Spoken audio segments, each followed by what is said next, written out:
Okay, in this segment I want to talk about the two big ideas in pharmacology, PK and PD. So let's first talk about PK. PK stands for pharmacokinetics. One of the things you care about when you're studying drug response is how the drug gets into the body, distributes throughout the body, and gets out of the body. It's how the drug moves through the body, and kinetics is all about movement. We often summarize pharmacokinetics as the processes of absorption, distribution throughout the body, metabolism, that is the chemical alteration of the chemical, and then excretion, either through the bowel or through the urine.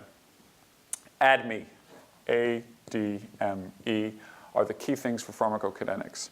So when you take a drug, let's say orally, it goes into your gut and it starts entering your bloodstream through absorption, either actively or passively across the membranes.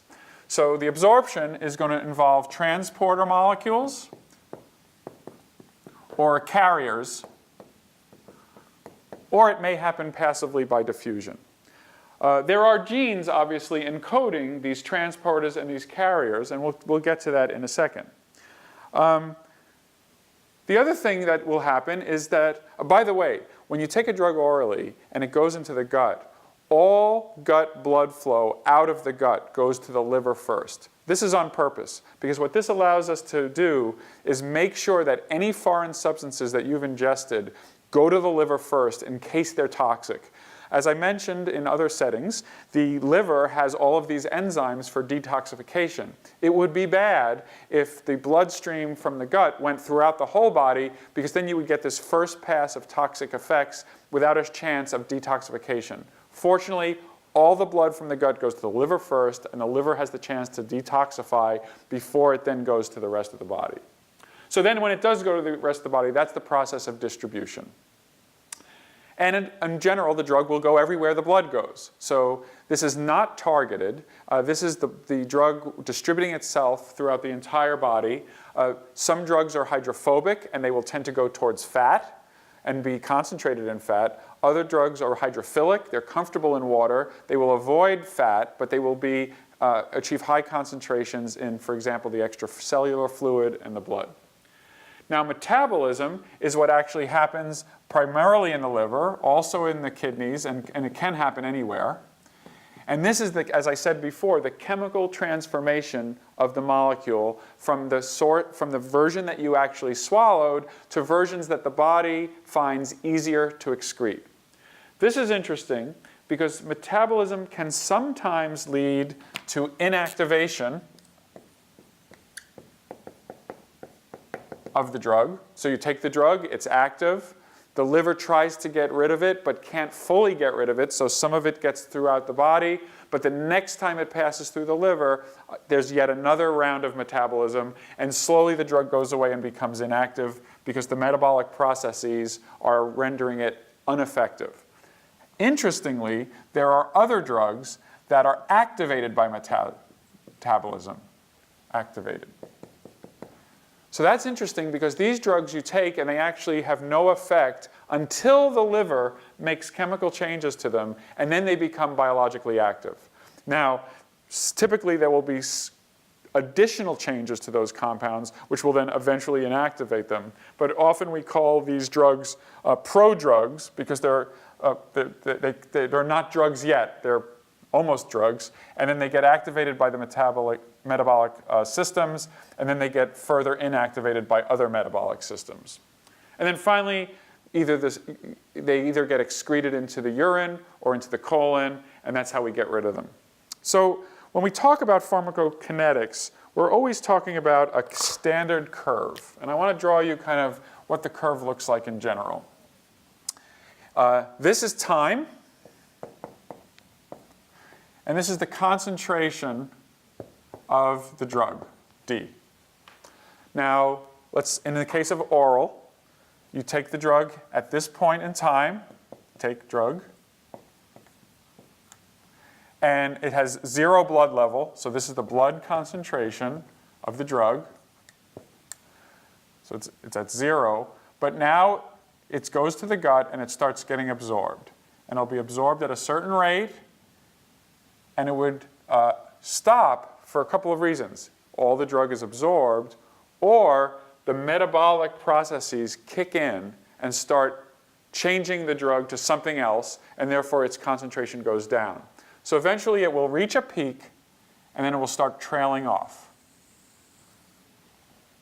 And that is the typical pharmacokinetic curve for an oral dose of medication.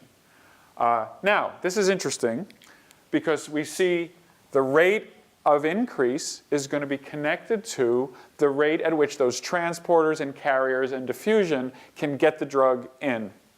Then that's going to be counterbalanced by the metabolic processes that are going to start inactivating the drug and the excretory processes that get rid of it, and then it's going to start going down. Now, I haven't put any time units here. I just said time. But this is the curve that determines whether a drug gets taken once a day, twice a day, 4 times a day. If this time to peak is, let's just say, 4 hours, then and we also have the idea that we have to be above a certain level in order to get the effect of the drug. So what I'm saying here on this pink line is that the drug is only working when the concentrations in the bloodstream are above this line, which means it's working from here to here. If I want this drug to work all day, I'm going to need to take another dose. Here's dose 2. So that I maintain my above-the-line concentrations. If this is 4 hours, then I'm looking at taking the drug every 4 to 6 hours, and it's going to be a 4 times a day drug. However, if this is 24 hours, now I'm looking at a once-a-day drug. So the shape of this curve, the degree to which there's an upswing of absorption and then the downswing of excretion and metabolism, determines whether a drug is once a day, twice a day, 3 times a day, and that's an important consideration. Now, for pharmacogenomics, the key thing about PK is that there are genes doing all these things. The transporter genes, the carrier genes, they're also involved in distribution. The enzymes in the liver and the kidney that are doing metabolism, and the transporters that are sending things into the kidney and into the colon. All are encoded in the genome. And guess what? There is genetic variation in these genes, which leads to different pharmacokinetics for drugs for different people. So, for example, there might be some people who have super fast transporters, and their upswing may be even faster. They will have a different experience of this drug because instead of having to wait 4 hours for it or 3 hours for it to start working, they may have it start working at 2 hours. So there's an example where genetic variation may change the PK. Similarly, these same people, or different people, may have very slow metabolizing capability. And so instead of falling off at this rate, it may fall off at a very, very slow rate. I'll make this a solid just so you can see the blue curve. And now I'm showing a very, very slow excretion. That will change a number of things. First of all, this person is now looking at a drug that, although the other people might be taking it 4 times a day, this person might be only taking it twice a day. And it's all because that their upswing was different and or their downswing was different. They had a different pharmacokinetic profile and therefore a different experience of the drug. So a big part of pharmacogenomics, and we'll be talking about it, is variation in genes involved in pharmacokinetics. We'll talk about some examples actually right now. So just to list these gene classes, because they're very important classes, they are transporter molecules. There are hundreds of transporters in the human genome.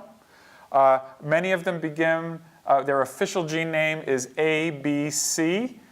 These are ATP binding cassette proteins. A famous one might be ABC 1B1. I'm making that up. I think that's an example. But the ABC part is the part that I'm stressing. There's also solute carriers, which are SLC something, something, something. So there's a whole bunch of transporters, hundreds of transporters and solute carriers that are involved in PK. The other big classes of enzymes are what we call phase 1 and phase 2 metabolizing enzymes. The phase 1 metabolizing enzymes are captured by the cytochrome P450 family. These are the CYP. So let me just say, CYP, I don't want to make it too small, is cytochrome P450 redox proteins. This is a large family of proteins. They almost all have heme groups in them. Heme groups are small, kind of vitamin-like molecules that have iron in them, and the iron is used for the catalysis of the enzymatic reactions, usually oxidations or reductions that are carried out by the cytochrome P450s. So these are a very broad class of enzymes that either add or subtract electrons to molecules in order to change their chemical structure. And there are a lot of famous CYPs, that's what we call them by short, and they're responsible for the phase 1 metabolism of small molecules. Phase 2 are the conjugation enzymes.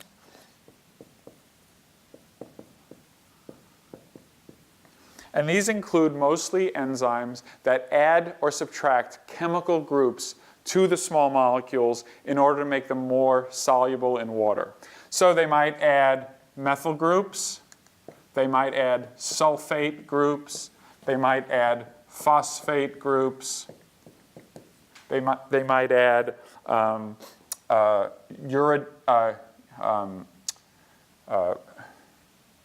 I'm just trying to think of some others. Well, a series of small modifications to the drugs that changes their solubility in water. And there are, again, hundreds of drugs here in the genome that encode for conjugation enzymes. So all told, there are hundreds, pushing 1,000, genes in the genome responsible for the ins and outs of drugs in pharmacokinetics. Variations in any of these genes can lead to a variation in the pharmacokinetic curve and therefore a different experience of the drug for an individual patient.